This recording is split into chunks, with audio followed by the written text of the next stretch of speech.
Beloved friends, welcome to the Feast of Mulk, the Feast of Dominion.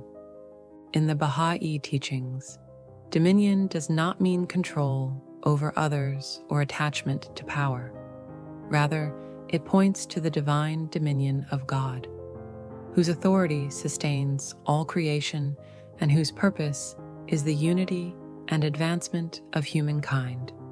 All that exists belongs to God, and humanity is entrusted with the responsibility to reflect His attributes through justice, humility, and service.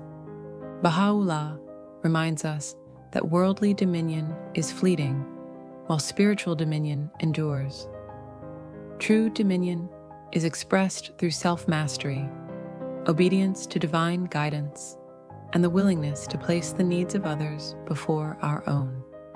This feast invites us to consider how we acknowledge God's dominion in our lives, in our choices, our priorities, and our commitment to building a more just and unified world.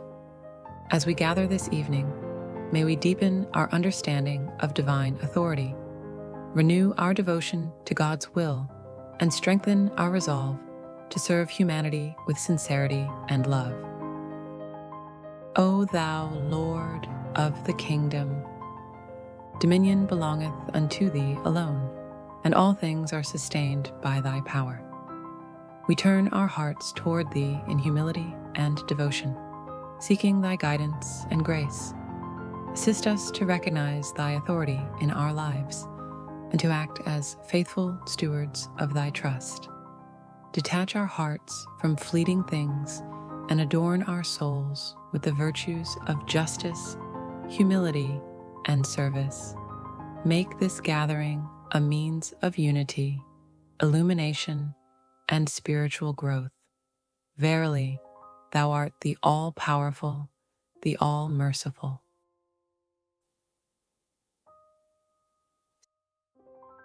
Say, nature in its essence is the embodiment of my name, the Maker, the Creator.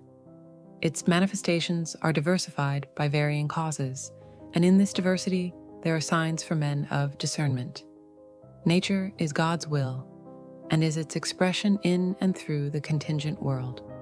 It is a dispensation of providence, ordained by the ordainer, the all-wise. Were anyone to affirm that it is the will of God, as manifested in the world of being, no one should question this assertion. It is endowed with a power whose reality men of learning fail to grasp.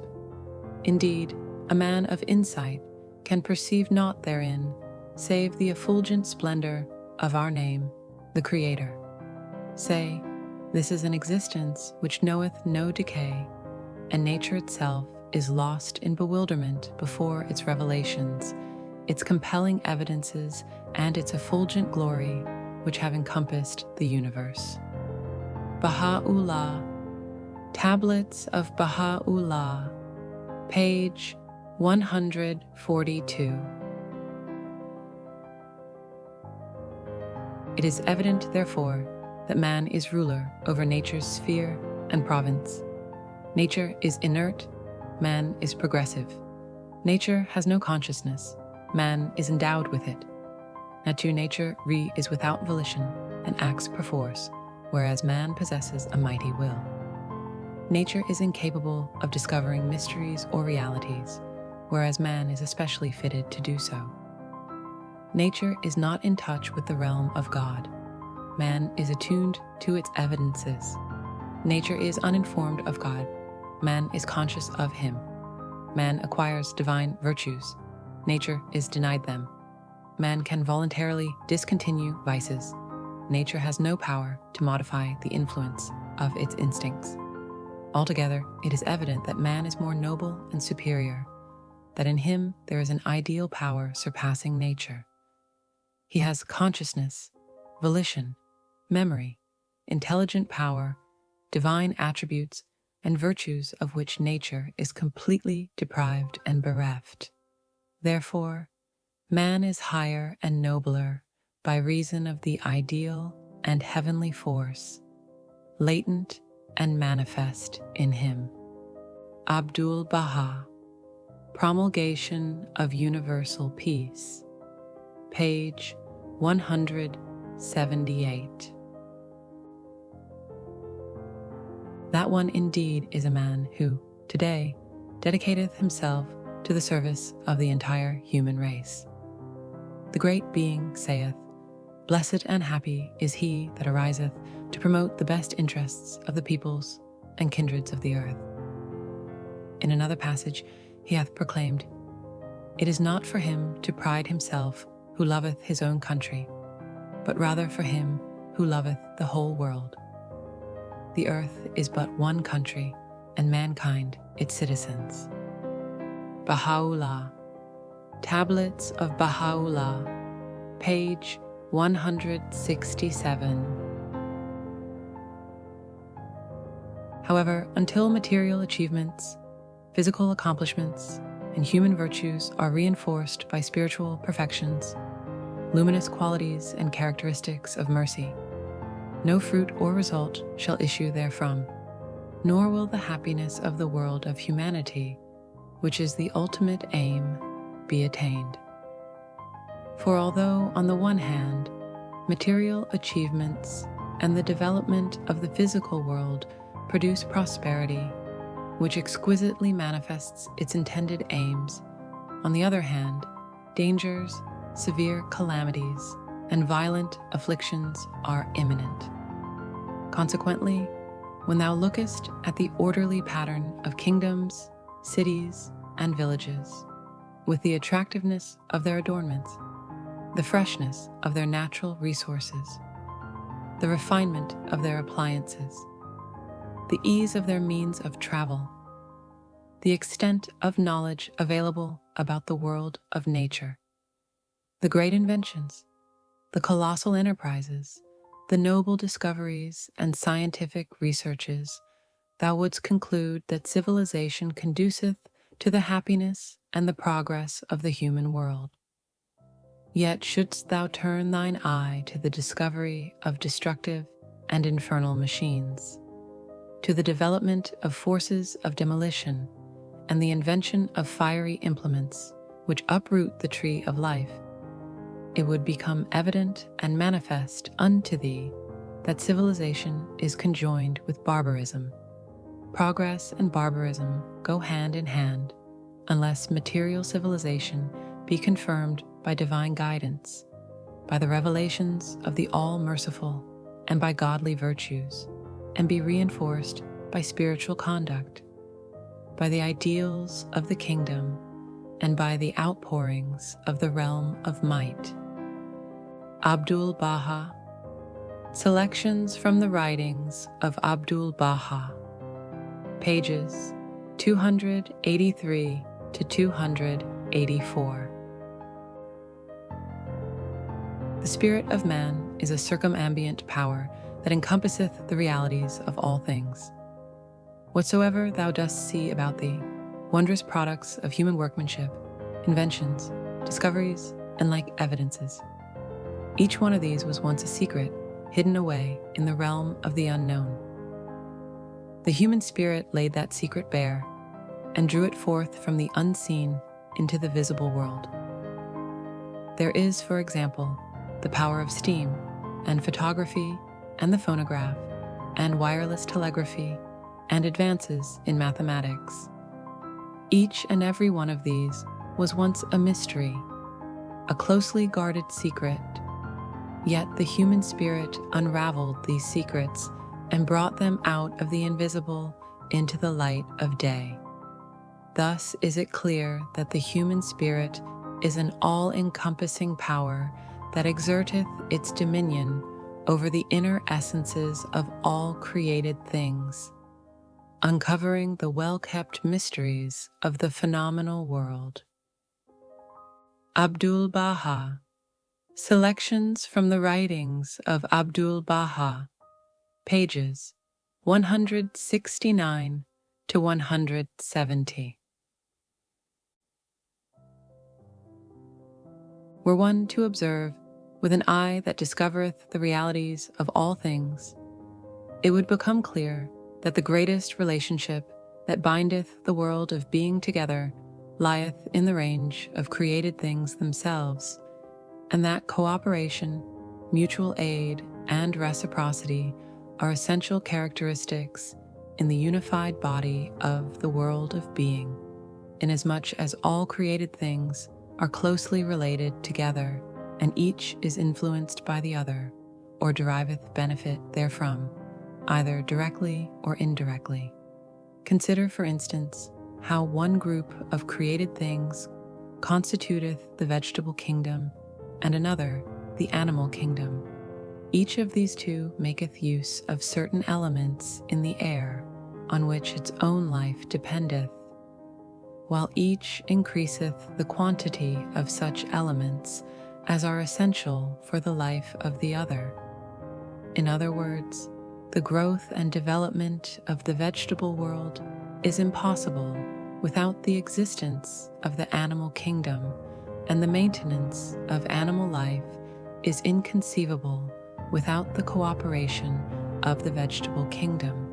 Of like kind are the relationships that exist among all created things.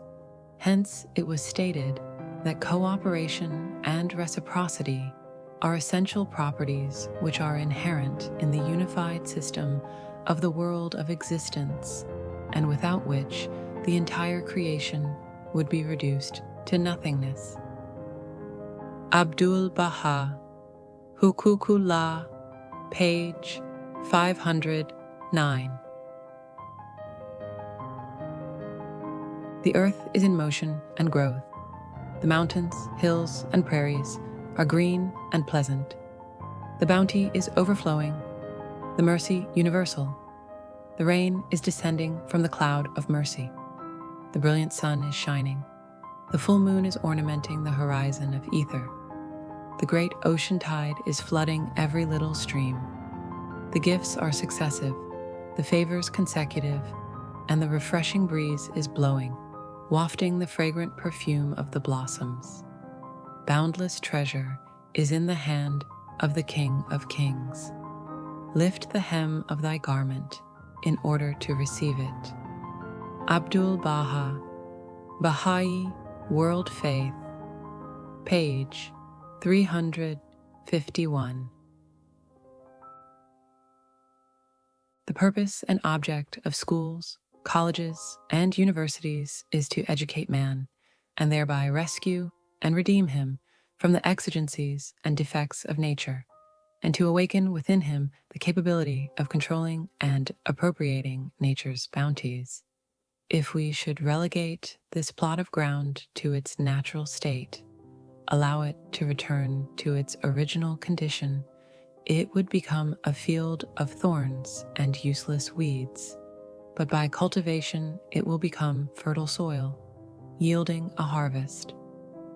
Deprived of cultivation, the mountain slopes would be jungles and forests without fruitful trees.